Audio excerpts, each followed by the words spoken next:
by Mortgage Right. I'm your host, John Sarianides. And as always, I'm joined by my partner, Kevin Stone. Kevin, how are you on this chilly Monday night? Doing good, man. It's beautiful out. How are you? It is not beautiful. It sucks. I hate the cold. I hate this time of year for that reason, because I despise the cold. But somebody's got to like it, so it might as well be you. I'm doing all right. But before we start the football conversation here, I do want to remind you that we are brought to you by Mortgage Right.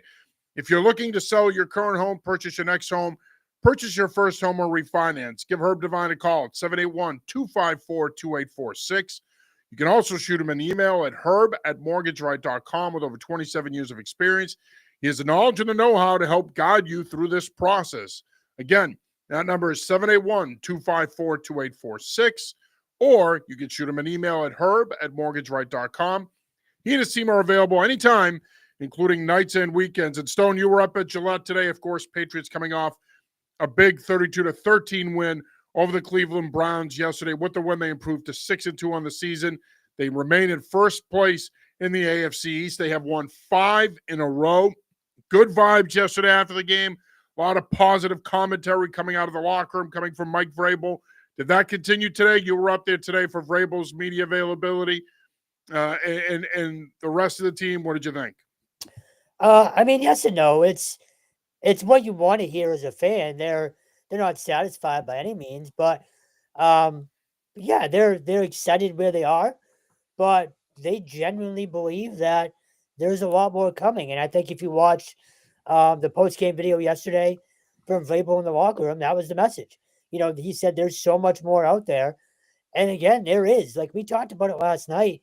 When you look at this schedule and look at how the AFC is going. Yes, Kansas City is going to be there in the end. Yes, Buffalo is going to be there in the end, but you still have a head-to-head with Buffalo again, too, at home. Fans can start to think very highly in terms of where this team can go. I said it last night on our post-game show with John Lyons. I don't think it's totally insane to start thinking about the 1 seed. I know we're just getting to November, but again, just look at the landscape and look at the schedule. Look at how they're playing. You have an MVP candidate. You have a Coach of the Year candidate. You have a decent defense. I think they can be better, certainly. And you have a receiving core that's much better than everyone thought. Again, it's early, but fans can really start to get behind the idea that this could be a special season. Are they a Super Bowl champion? No. I think Philly's still better. We can go down that whole road. But in terms of excitement and looking forward to what's ahead, that atmosphere yesterday should be the atmosphere tenfold the rest of the year because of how good they're playing. Yeah, they're playing really well. They've won 5 in a row. I think the number 1 seed talk is a little premature. I'm not ready to go there yet. The MVP chatter is also a little premature. We still have a half a season of football left to go in the NFL. So I think while the chant was cool yesterday, and it's great to see the fans getting behind Drake May, I think people need to pump the brakes on that as well. Coach of the Year, I think Vrabel will be a strong Coach of the Year candidate, especially if this team goes from winning 4 games last season and going 4-13 to winning double-digit games this year. He will certainly be, if not the Coach of the Year, one of the 3 finalists for sure. Old man Willem checks in. Good evening at the bar. Great to hear from you, man. Thanks for checking in from the bar. Stone wishes he was there with you. Not after the weekend I had. And Willem agrees with me. Horrific weather. This weather does blow, man. It sucks. I hate the cold. It's the worst. Anybody that pretends like they like the cold, it's fake. I don't. And no one ever, in my view, I don't buy anybody's bullshit that they like the cold. Nobody likes the cold. There's a difference between 25 and 45. This is okay. 25, nobody likes. But even at 45, I mean, you're full of shit. You don't really like the cold. Like, knock it off here now. Let's the jig is up, Stone. You don't really like the cold. Ken Matthias checks in. The mighty Ken Matthias. How are you both feeling about the 6-2 Patriots team heading into Week 9 against the Falcons? Bucks in Week 10, tough test down in Florida, man. I wish I were there. Thoughts on both questions? Look, I said this on the postgame show last night, Stone. I was nervous about this Atlanta team a week ago. Not anymore. I mean, this team is as helter-skelter as it gets. They are Jekyll and Hyde. They get blown out by the Dolphins at home yesterday, a Dolphins team that was rolling over and playing dead for multiple weeks. this Atlanta team missed me with this group. They've got talent, but Raheem Morris is a fraud. He's not gonna coach them to any success. I don't buy him. And as talented as this team is on paper, they're probably going to be without Michael Penix again, who wasn't exactly lighting the world on fire. As good as Bijan Robinson is, we saw yesterday, he can't really carry this offense. Drake London was out. They may or may not have him this week.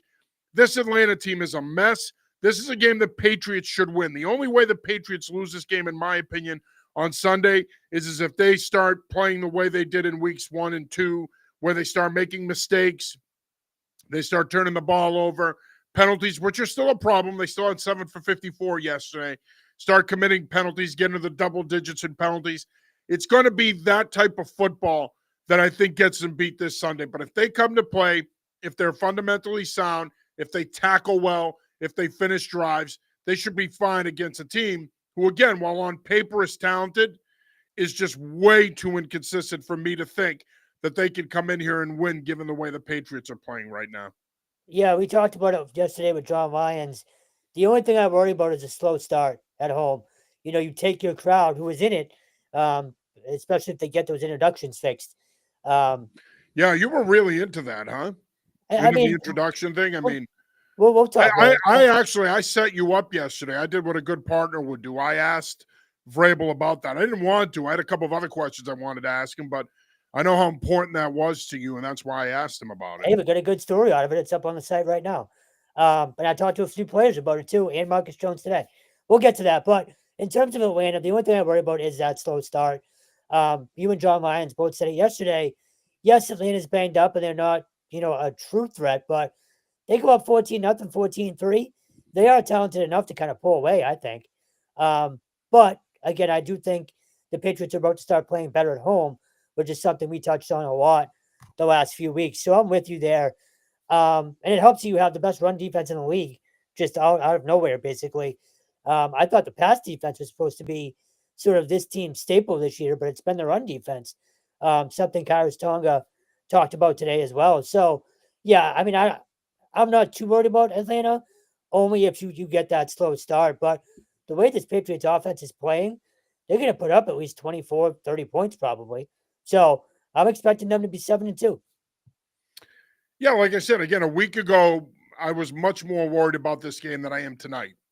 And again, I just think this Atlanta team, look, they go to Minnesota and win on Sunday Night Football. Then they get blown out by Carolina. They go to San Francisco last weekend, play the 49ers tough on Sunday Night Football, come back, get blown out by Miami. They're just all over the place. And so, again, to your point, as long as the Patriots don't fall behind early and they execute early and they're able to play with the lead, I think they'll be fine against this team. Bill Vaughn checks in. Being at the game yesterday was a lot of fun, and being a great fall New England day made it even better. I guess. I don't know. I don't consider 55 degrees a nice day. That's me. I need 80. Yesterday was incredible. No, it was not incredible. Again, back to what I said to you earlier. Cut the crap. It was not incredible. It was cold. I'm not a fan of the weather, man. I'm sorry. Look, the only good thing about the fall, there's only two good things about the fall. Football and Thanksgiving. Outside of that, I can't stand the fall. So you're not going to sell me on it because we all know what's coming. The shittiest time of the year is coming. The worst 6 months of the year are coming. I'm good, man. It's just not my speed. Is it? You are your prototypical New Englander. You people in this region can't fathom that other people don't agree with your warped worldview that this is the greatest place on earth and that the weather's great and all this other stuff. It's not. It's none of those things. It is not the greatest place on earth. I can tell I've heard you say that. I've heard you call this place I've heard you call this place the Disney of the Northeast Massachusetts, the greatest place on earth. Give me New Hampshire every day. Ugh, yeah, no thanks. I need to go south, not north of here. I mean, I'm all set with Maine, New Hampshire, and Vermont. Anyway, Bill, thanks for checking in. Appreciate it. As always, my friend Ken checks back in. Drake May has distributed the ball well on offense, getting Diggs, Booty, Hollins, Henry, and Douglas involved. Would the credit be given to Josh McDaniels or May? Both. I think first and foremost, the credit goes to Josh McDaniels because he's done an unbelievable job of taking Drake May's development to another level. He's also done an unbelievable job of distributing the ball to all of these different receivers and making a receiving core that's been a liability for years now all of a sudden a strength. Now, Drake May's got to get a lot of credit too. He is playing at an MVP caliber level. He is playing at a historical level when you look at his statistics and his quarterback rating. But I think if you had to twist my arm as to who should get the most credit here, well, first and foremost, it's Mike Vrabel for changing the culture and bringing McDaniels back and upgrading the roster. And then I would say McDaniels and then May. May deserves a ton of credit. Again, we all knew coming into this season that he had top 10 talent. If McDaniels can tap into that talent, he was going to be special. He has done that up until this point. I think he deserves a ton of credit. I know there's a lot of McDaniels. I don't want to say haters that strong, but there's still a lot of people out there, Stone, that didn't love this hire, and they still don't. I don't know how you don't. If you don't like this hire now, you're just purposefully being stubborn. But I think as of now, I would probably give Josh McDaniels a slight edge here when it comes to the credit piece, because I think he's done such a great job developing Drake May. Yeah, I agree. I think it's sort of a 1A, 1B type of thing. And we talked about this last night. I thought Josh McDaniels' play calling on the drive to open the third quarter, you forced a punt and then get the ball back. I thought that was as creative as he's been in probably his entire time here, in terms of the balance between run and pass. So, and Drake May talked about it post game yesterday as well. He called it a typical or throwback Josh McDaniels drive, and he said he loves having him on the headset or in his ear, whatever he said. But yeah, it's a 1A, 1B thing. Obviously, you need Drake May to take the step that he's taking. I'd also say the receivers, though. Like, a lot of people were down on this receiving core to start the year, particularly Steph Diggs, I think has been a huge revelation and a huge addition to that room from a leadership standpoint, from a stepping up your game standpoint. I think he's been huge for Kayshon Boutte and Pop Douglas, too. So I'd add Steph Diggs and really kind of slash that receiver core to the conversation as well. I hate when people call him Steph Diggs. It's just the worst. It's like you're friends with him. It's Stefan. It's not like you and him are buddies. And me and Steph grew up together. Why can't you call him Stefan? Is on too much for you to add to Steph? It's just how it came out.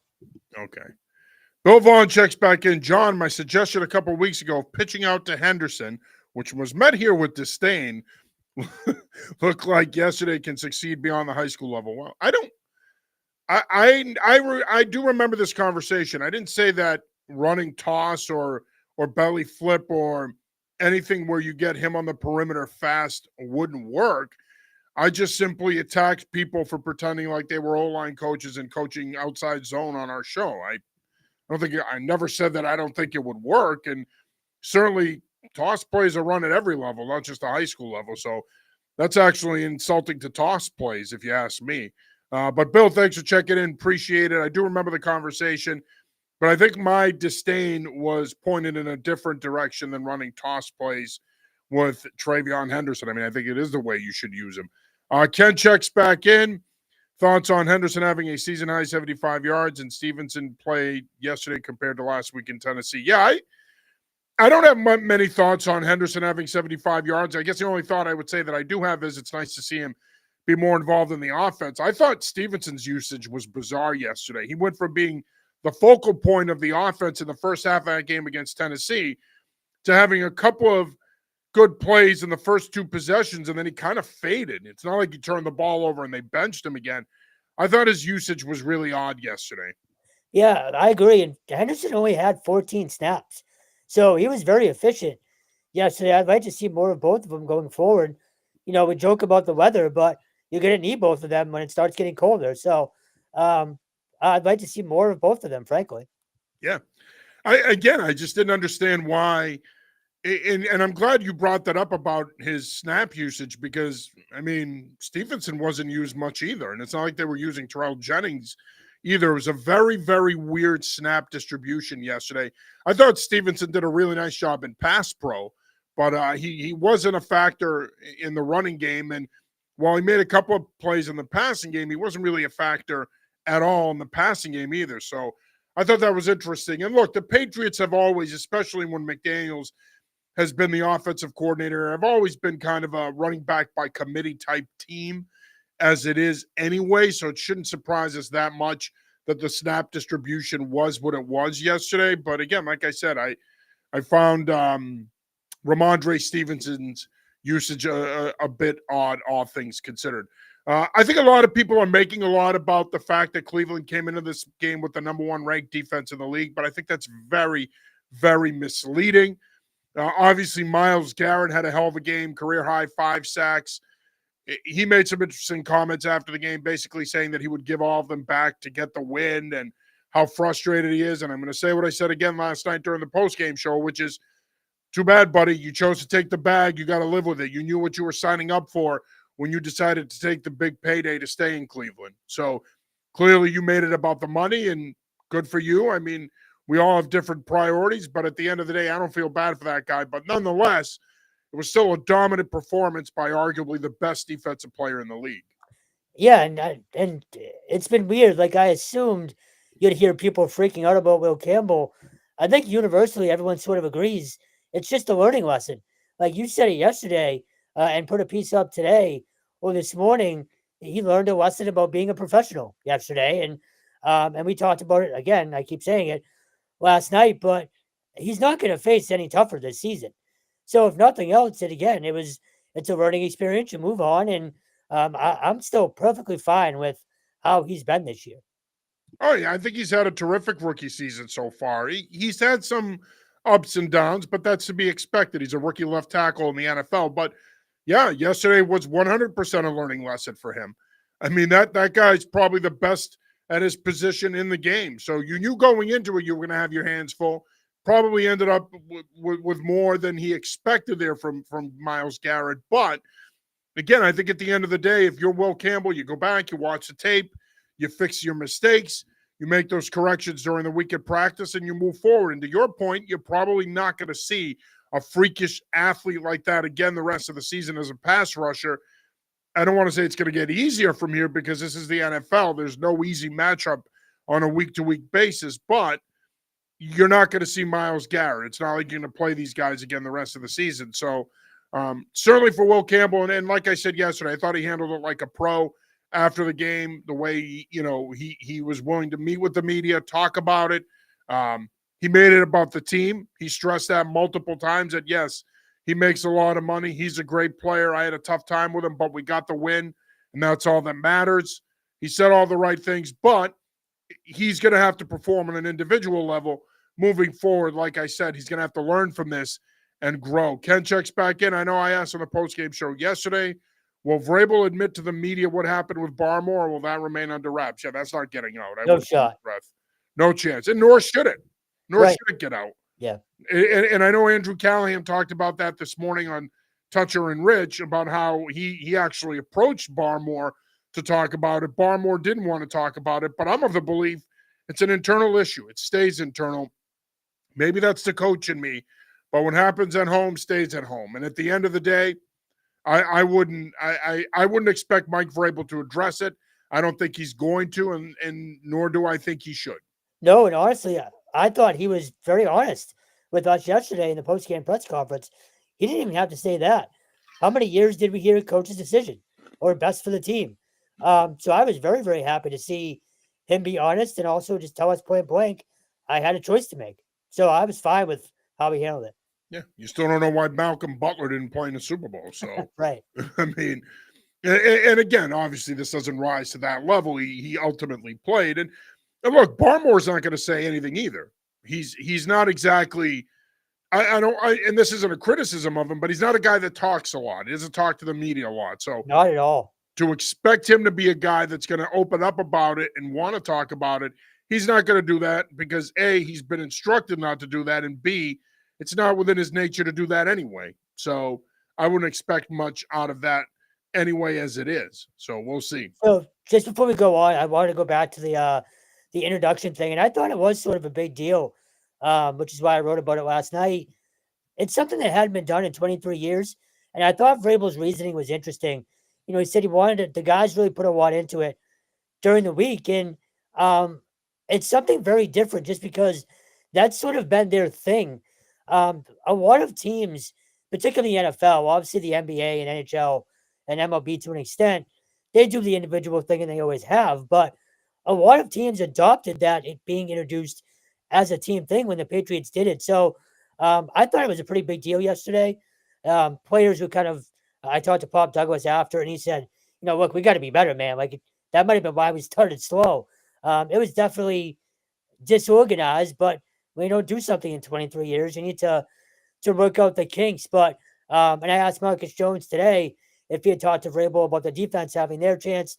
He said he thinks that's coming. So it's just another interesting twist to me with Vrabel really kind of making his mark on the organization and wanting things to feel very different around there. If you remember right, I asked him a couple of weeks ago about the all yeah breakdown thing after a win that had been around for whatever 20 something years when Teddy Bruschi started it. Now it's something different. So they're very minor things. I understand that. And in the grand scheme of things, they don't mean a ton. But it's just sort of another sign of Vrabel really having an impact and wanting to change how things feel around Foxborough. I was when I heard that yesterday, I was fascinated by it. Hopefully it continues. Yeah, he's putting his own touch on things. I think that's the bottom line. You can't come in and say, I'm going to change the culture, and then you leave things the same. You've got to come in and actually change the culture. And a part of that process is pretty much changing everything, even little things like that, things we take for granted, like the way the team breaks after a win or player introductions. Those are part of the cultural process and changing the process. So, Honestly, I mean, again, I'm not surprised that he's done any of this stuff because he wanted to put his own spin on things. He didn't want this to be tethered to the dynasty, and he obviously didn't want this tied to last season as well. So, I mean, in a way, none of this stuff surprises me. I think we should have all expected it, given the fact that he came in and he made it very clear from day one that there were going to be changes. yeah, no, not to cut you off, just to your point, even little things, and I'll go behind the scenes for a second, like the way the media walks to the locker room has changed during the week. We now walk through the halls of where the coaches are and stuff like that. That was completely off limits, at least since we've been doing this. So he really is changing every single thing that goes on in that building. No, he absolutely is. Bill checks back in.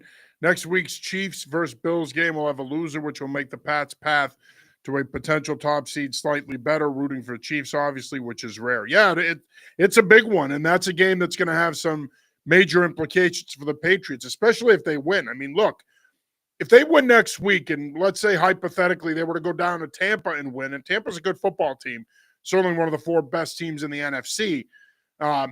Now the calculus changes here because now you can start to think big picture here, and you can almost say to yourself that if this team stays healthy and on this trajectory, a top 2 seed is more than possible. But I think next week's Bills-Chiefs game is going to go a long way in helping the Patriots, provided they take care of business and do what they're supposed to. Ken checks back in. How impressive you both been with Marcus Jones' play so far this year? Definitely has been a solid player since being drafted in 2022, if I have that correct.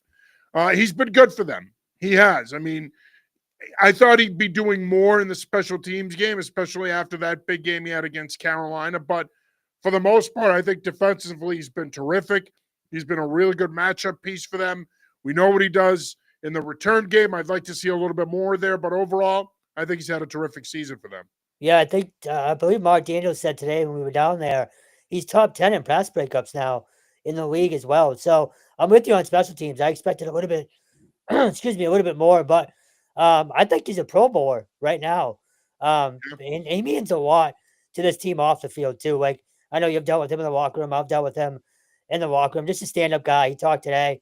Very quiet, very unassuming, but he's all business, and he's a really, really good leader for that team. Yeah, and Mark Daniels, by the way, crushed the orange button-down shirt yesterday in honor of Halloween. So thought I'd put that out there for Mark, who does a great job, by the way. But yeah, no, I agree with you. I think it's one of those things where it's like, you know what? He's a guy that's very unassuming in a lot of ways, right? Kind of I know that this can be cliche, but kind of the unsung hero type where he's going to make plays during the course of a game that are going to impact the game. And I think it seems that he does that on a week-to-week basis. And again, he's been a big part of their defense. And, let's face it, this secondary has been up and down at times this season. They've struggled. Obviously, you were missing Christian Gonzalez for a period of time. There's been some inconsistency there. Carlton Davis has had to adjust to this scheme and playing more man coverage. And Marcus Jones has kind of been the constant there. He's been the glue to that cornerback room. And I think he's been a big part of whatever success this secondary has had. And again, you saw it yesterday too. The return of Jalen Hawkins makes that spectacular one-handed interception. Jalen coming back was huge for the secondary. They're a different secondary when he plays. And by the way, I think you could see now why they decided to move on from Peppers and why Duggar doesn't have as big of a role. They want guys that can play over the top, whether it be in single high or two high looks. That's why they opted for Jalen Hawkins and Craig Woodson. They want guys that have more free safety type skills that can play over the top and track the ball. I think that their vision, it took a while to see what they were doing at that position, but I think now their vision has come to light. Yeah, 100%. He actually, the more I think of it, he's sort of a defensive Matt Slater in terms of the off the field presence and what he means to his team. I don't know if you feel if that's a bad comparison, but just what he brings, sort of the total package to this team. We're talking about Jones. Yeah. Oh, absolutely. No, I agree. He has that kind of presence about him too. That was Slate. Slate had that presence where everybody in the room respected him, not only just his teammates, but the coaches, the media, and anybody that deals with him. I think he has that type of aura like a Matt Slater. So I think that's a great point that you bring up in that.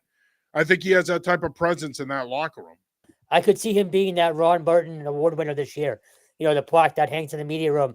I could easily see it, all of us sort of voting for him at the end of the year. Again, it's just, the more I think about it, he's quiet, but he gets you mean the Hobson Award? What did I say? The Ron Hobson Award. You said Ron Burton. Oh, Jesus. Yes. Well, he could win that. I mean, honestly, he could be a Ron Burton Man of the Year candidate. Yeah, no, that's true. But yeah, the Ron Hobson Award, which is just sort of a standout guy who deals with the media on a regular basis. So it's okay because I almost called him Butch Hobson. But I wouldn't go that far. Well, I mean, I was scrambling to remember the name. Go ahead. No, go ahead. Ken checks back in as we look ahead to the trade deadline within the next couple of weeks. What do you guys think if they will add any depth pieces or stand pat? I mean, I think if there's a way they can add, they will. I'm just not sure they're willing to give up high-end future draft capital to do it. No, nothing major. And I actually asked Mike Vrabel about this today.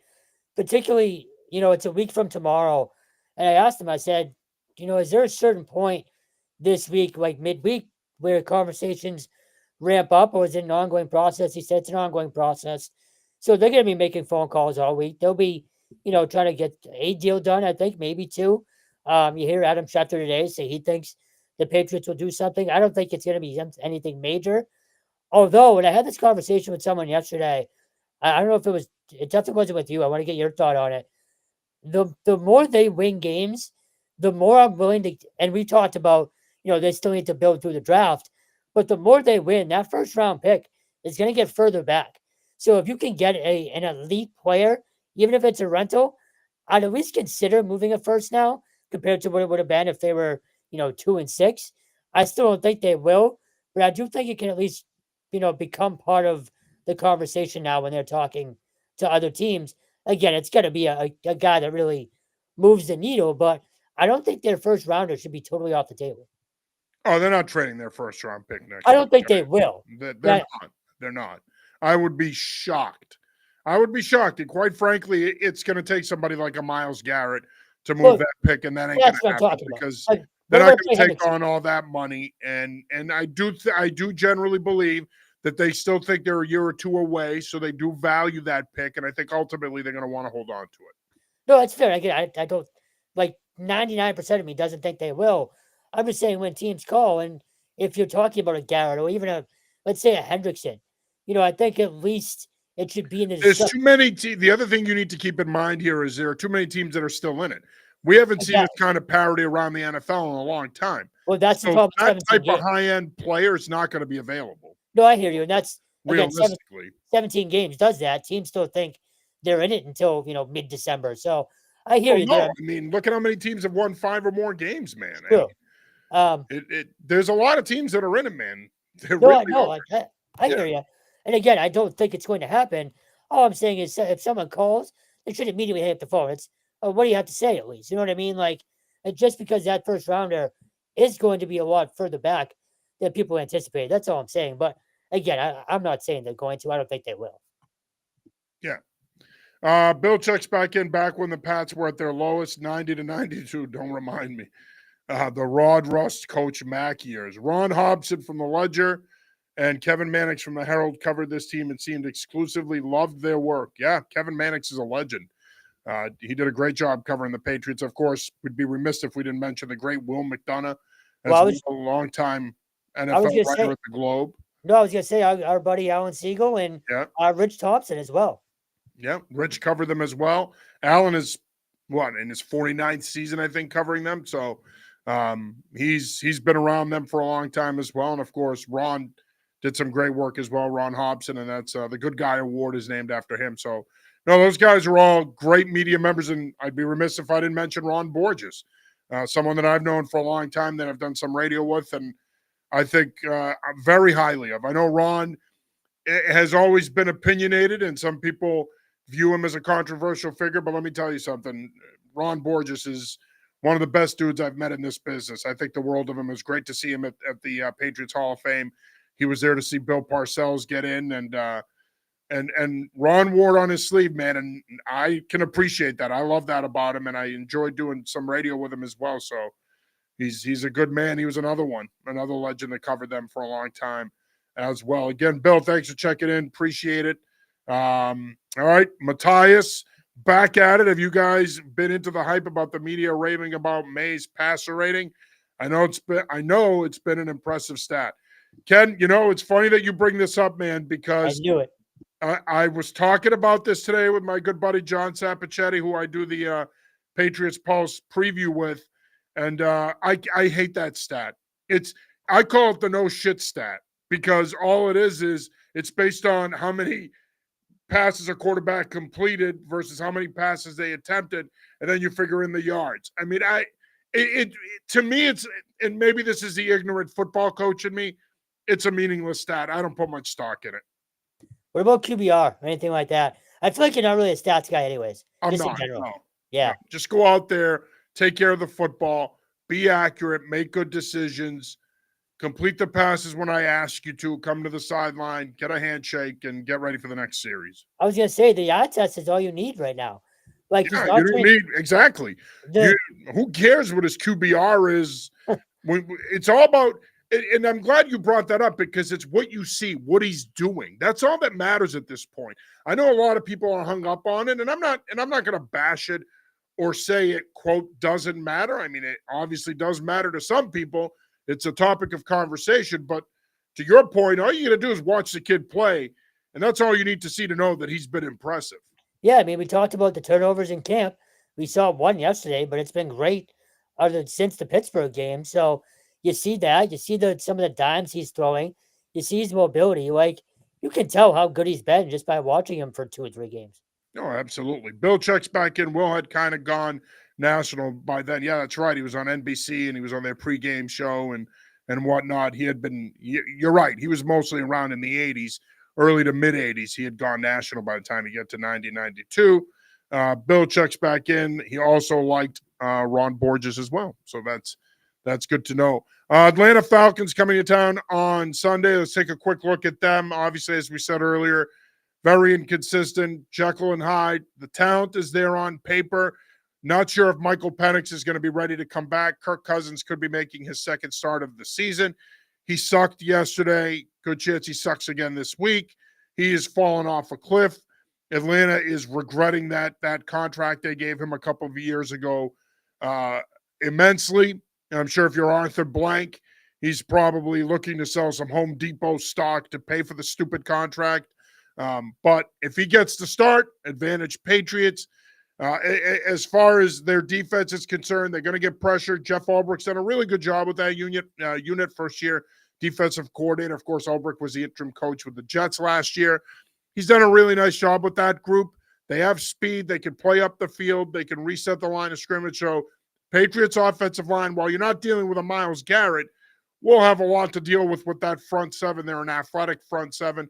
And conversely, the Patriots defensive line will have a lot to deal with that Atlanta offensive line.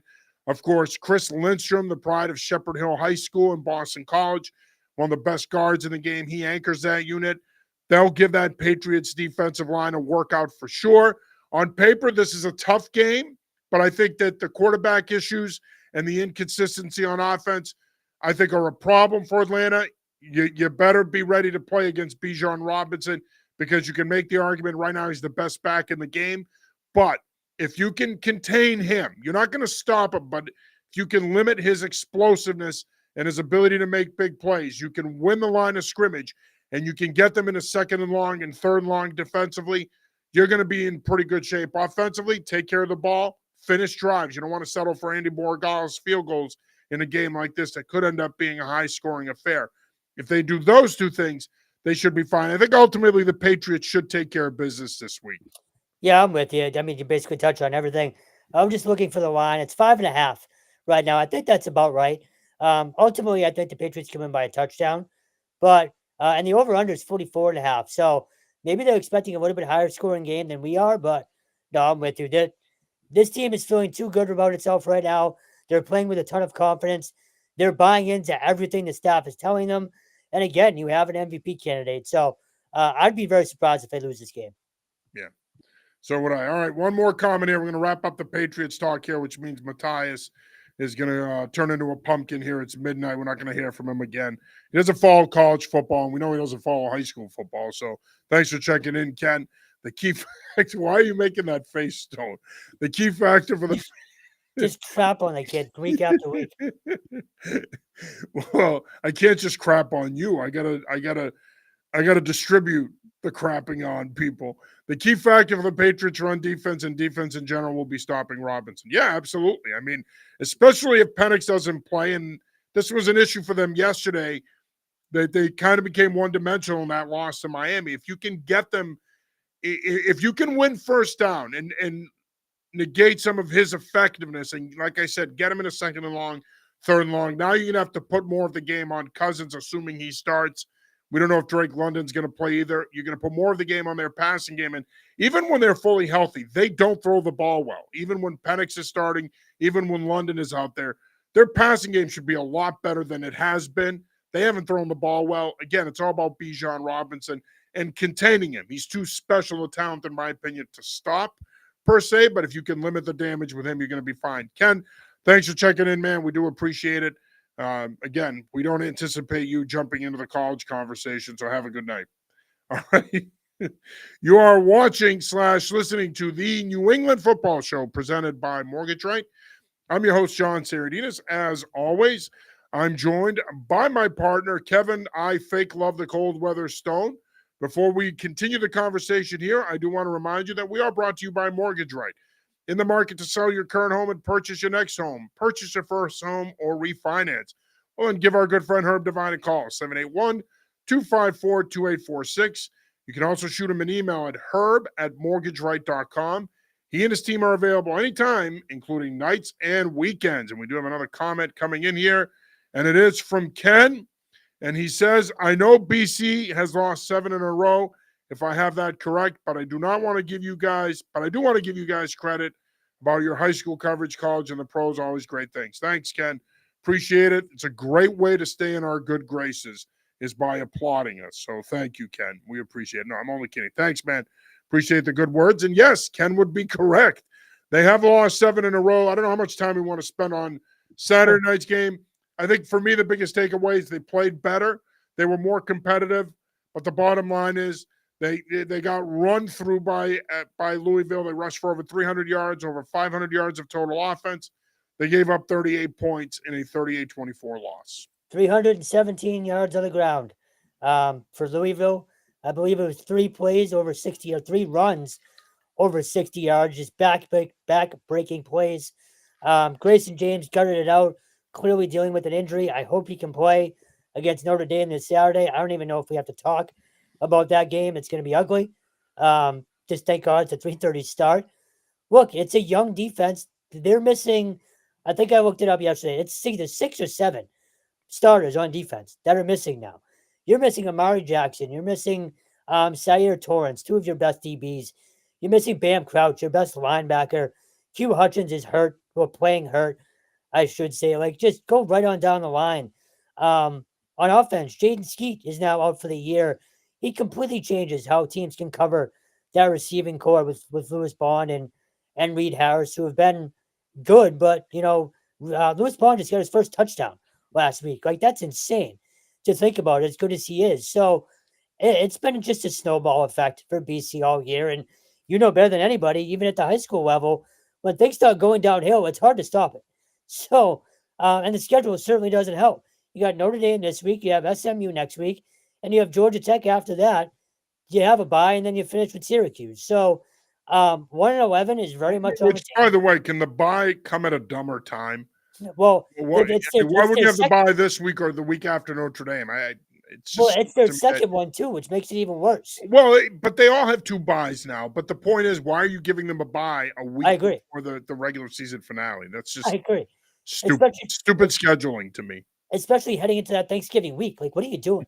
Fuck, It's so I don't dumb. get No, I'm with you there. But again, they're going to play hard. Again, I hope Grayson James is able to play this week. He was really fighting through it at the end of that game. If you watched it, I'm not sure how many people stayed up to watch the end of that, but it's going to be a rough patch here the next month or so. Then um, I'm still I'm still not sure if Bill Bryant wants to stay here, and I'm not. That's pure speculation, but um, he did mention multiple times last week. I think it was on Thursday that he's receiving a bigger commitment from football, and a lot of us, you've been in that small little media room. When he leaves, it's you talk about what he just said, and everybody was floored that he said it that many times. Where is that commitment suddenly coming from? Is it financial? Is it, his job security? So I hope it's financial. And then, frankly, I hope it was him walking into the AG's office and saying, either you're going to help us or I'm out.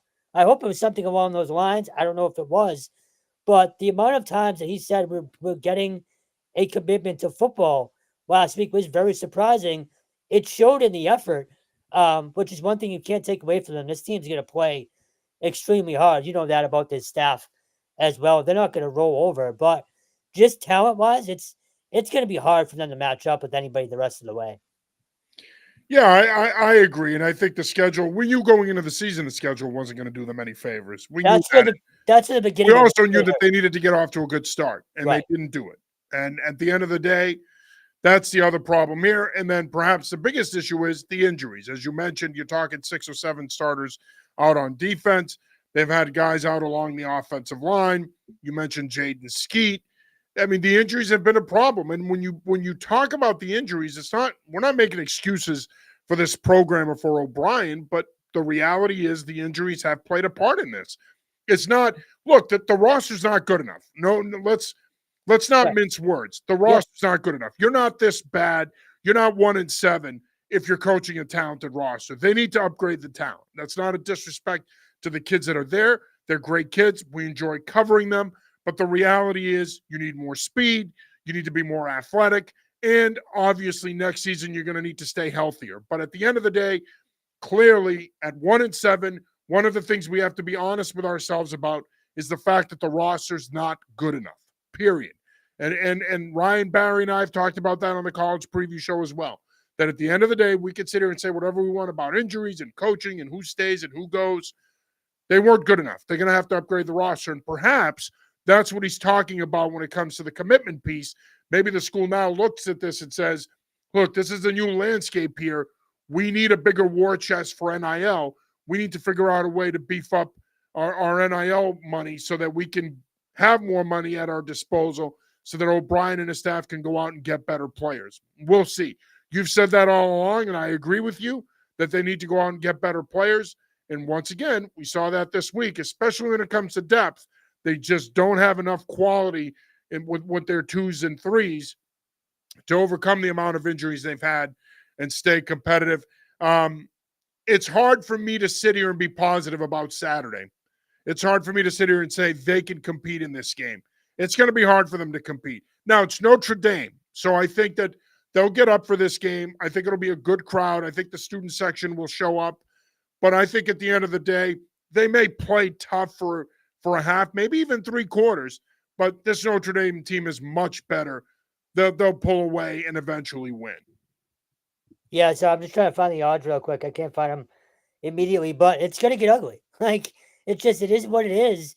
Unless offensively they can have the night they had against Louisville. Um, One revelation that we didn't really mention has been Kalen Shazinski, the tight end from He's St. been Sab's. terrific. I don't think He's, enough people are talking about him, considering he's a true freshman. he's been fantastic for them. It might give them a long-term weapon there at the tight end. But again, I'm just trying to find the line. Can't find it, but it's going to be double digits, obviously. Louisville was 25.5. I think someone said it was 30 already. Like, if you're a fan, I wouldn't expect. Half. Yes. So How the hell did I find it in 30 seconds and you couldn't find it? I don't know. It's sad, but it's Very. fun. I'm not. I'd expect Notre Dame to cover it, to be honest with you. Like, I think it might Yeah, get that bad. you know what? I don't think that that's far fetched at all. I mean, again, And that's not to they can say. play them tough for a half, but So I was going to say Notre Dame is better. you can keep it close to a halftime. Notre Dame pulls away late when they have, the extra depth that sort of is healthier and can sort of again pull away. But yeah, it is what it is right now. The crowd I'm interested in because it's going to be a lot more Notre Dame fans, I think, than you think.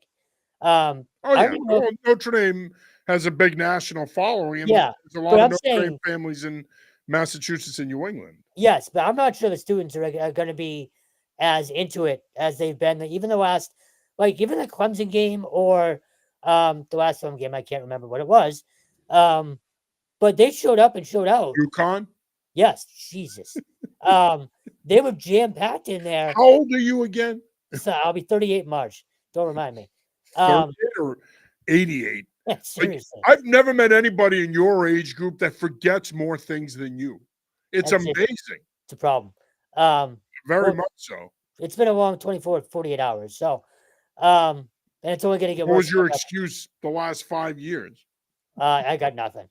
But no, I could honestly see Notre Dame covering, and whatever the line is against SMU, which thank God is now a noontime game, by the way.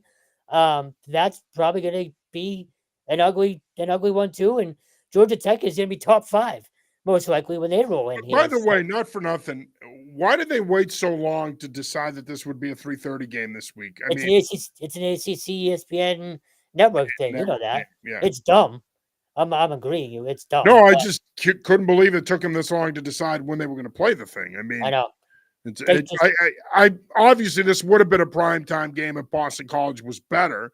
Even if they had 3 wins, I think it'd be prime time. Yeah, I agree.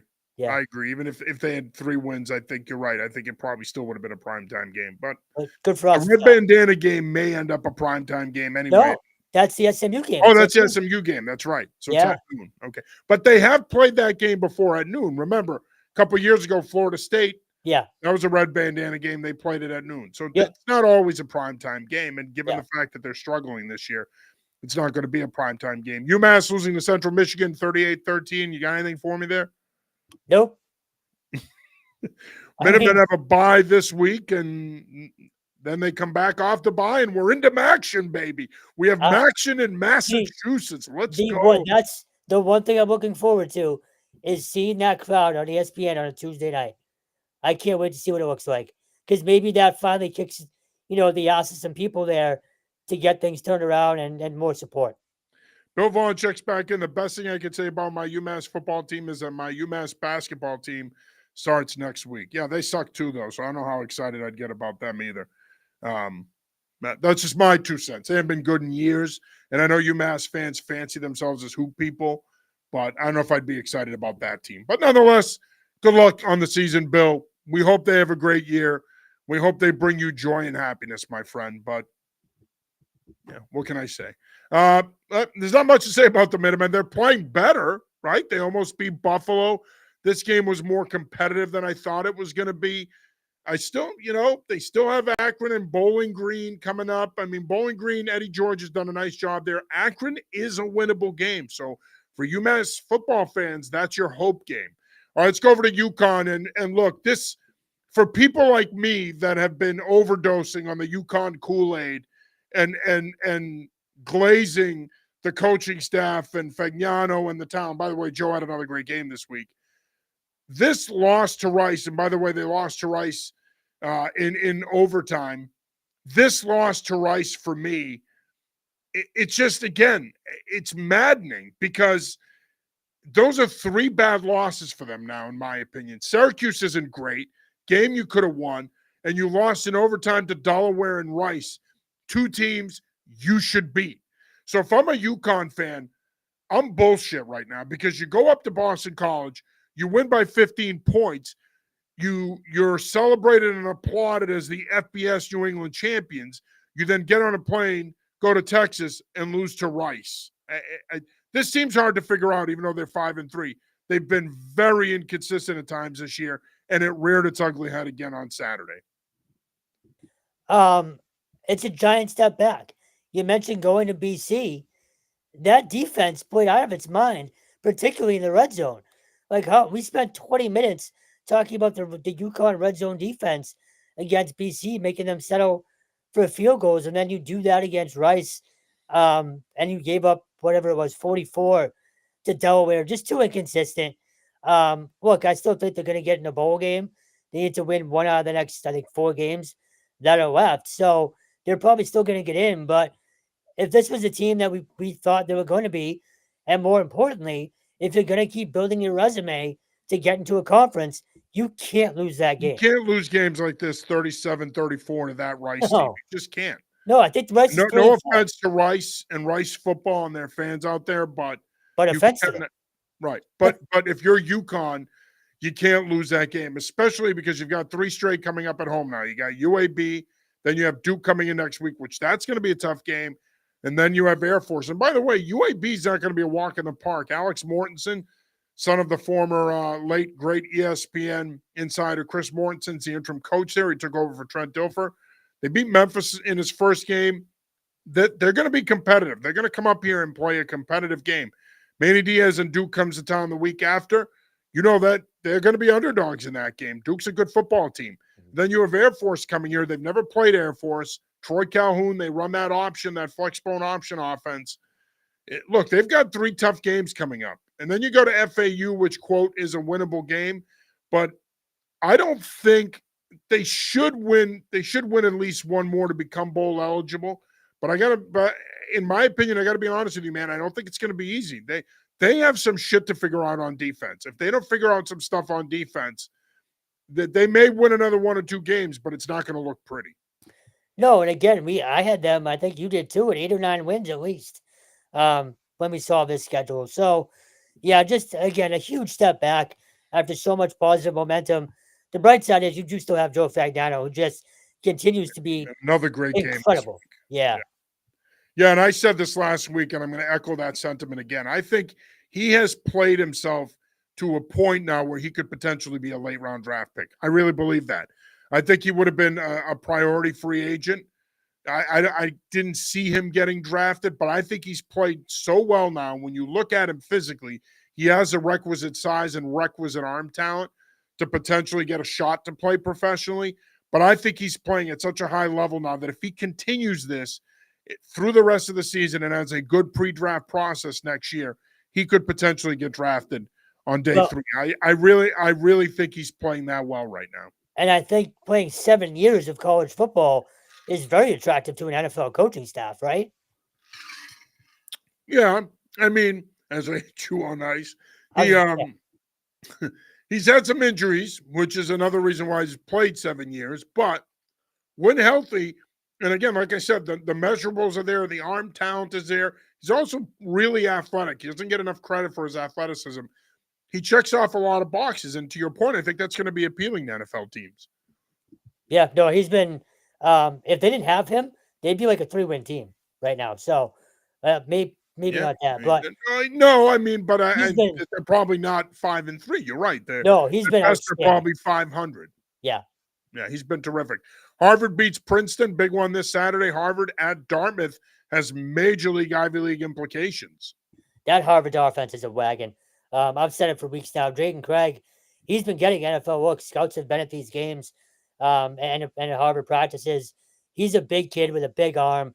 They have a 300 monster at running back. I think they put up 259 on the ground last week. I should have the stats in front of me, but they are now ranked. Prep is important.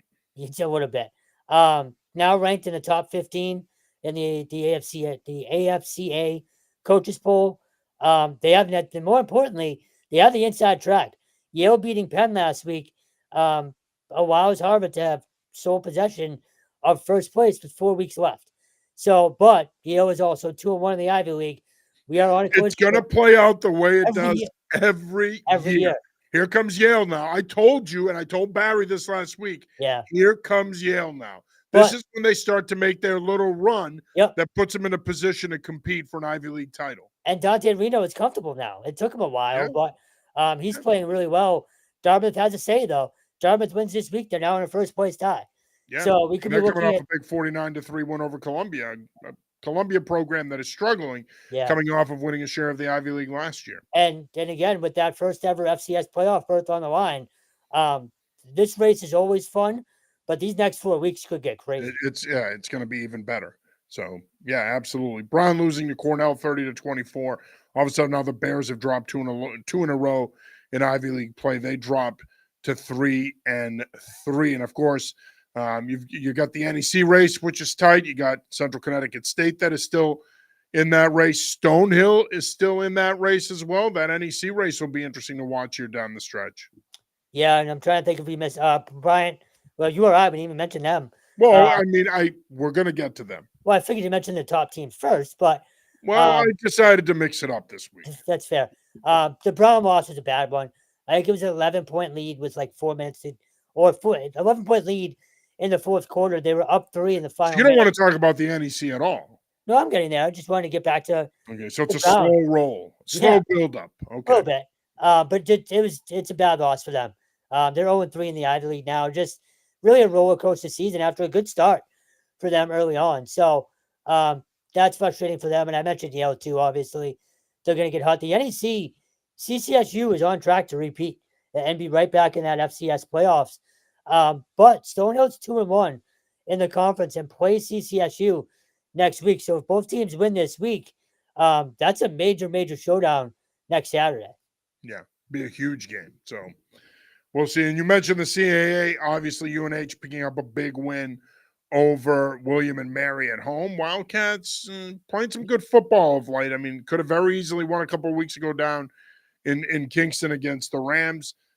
Speaking of the Rams, URI picks up a big win over in-state rival Bryant to keep pace in the CAA. Their CAA title hopes and at-large playoff hopes are still alive and well for the Rams in Maine. Look out. Black Bears have won 4 in a row after beating Elon at home.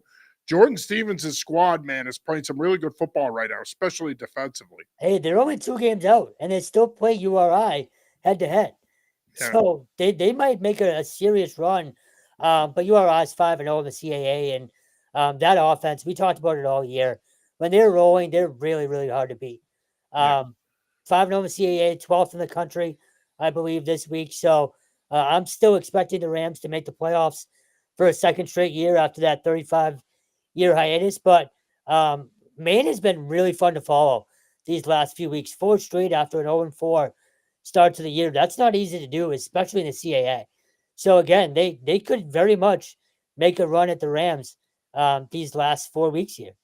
They play week 12 up in Orono. Yeah. So that game could have some big implications. Wouldn't it be something if all of a sudden Maine wins these next 2 and they go into that game with a lot of momentum at 6-4 and still having an outside shot to potentially win a piece of the CAA. All right, let's talk some high school football here before we wrap up the show. Great weekend of rivalry games, some big rivalry games in the region. You had Mansfield going to North Attleboro here in Massachusetts and beating the Red Rocketeers 24-14 to avenge their Division III Super Bowl loss last season. New Canaan beat Greenwich 14-7 in a defensive battle. We knew it would be that kind of game. That game certainly lived up to the hype. St. Joe's in Connecticut also with a big win over Darien last week. They got another big one this week against Staples on Saturday morning. Some other big games, Thornton Academy knocking off Bonnie Eagle. That's the Scots' first loss of the season. Thornton Academy is back, flexing its muscle as the favorite in Class A. Bedford in New Hampshire beating Londonderry. Pelham beating Sohagen in that rivalry game. The Pythons appear to be in the driver's seat once again in Division II, although Trinity High School, I have something to say there as well. LaSalle with a huge win, huge interstate win, 42-36 over Barnstable. Barnstable had come into that game undefeated, one of the favorites in Division III here in Massachusetts. So it's a big win for Dan Copen's squad. And of course, the high school playoffs begin this weekend in Vermont. Hard to believe we're already talking about playoffs. I just hope we can win a game.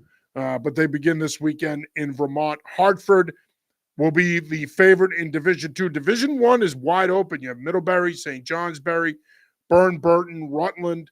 Division I is wide open. It'll be interesting to see who comes out of D1 in Vermont, but should be fun nonetheless. We'll have a Vermont high school playoff preview up for you later on this week. So lots of good stuff coming here at Any Football Journal. Of course, you can find it all over at anyfootballjournal.com.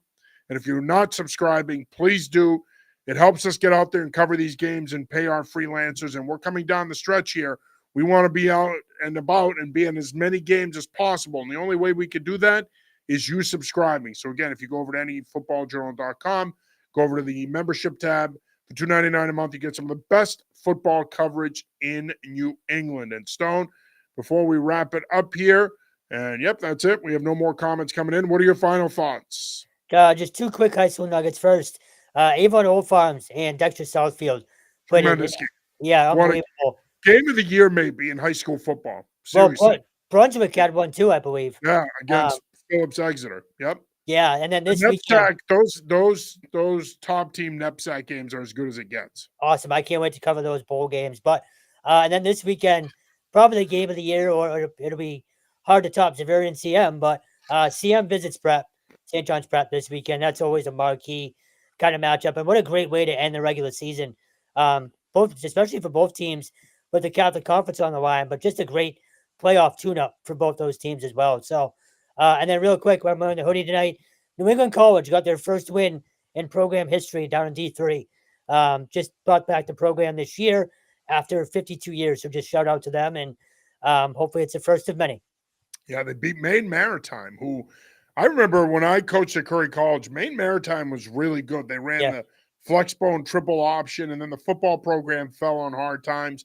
They halted the program for a period of time, brought it back. But, yeah, New England College – Kevin Stone's alma mater, picking up their first win as a college football program in over 50 years. So there you go. All right. Well, that'll do it for this week's episode of the New England Football Show. For Kevin Stone, I'm John Sarianides. We will be back with you next week. Until then, have a happy, healthy, and safe week. Peace. See ya.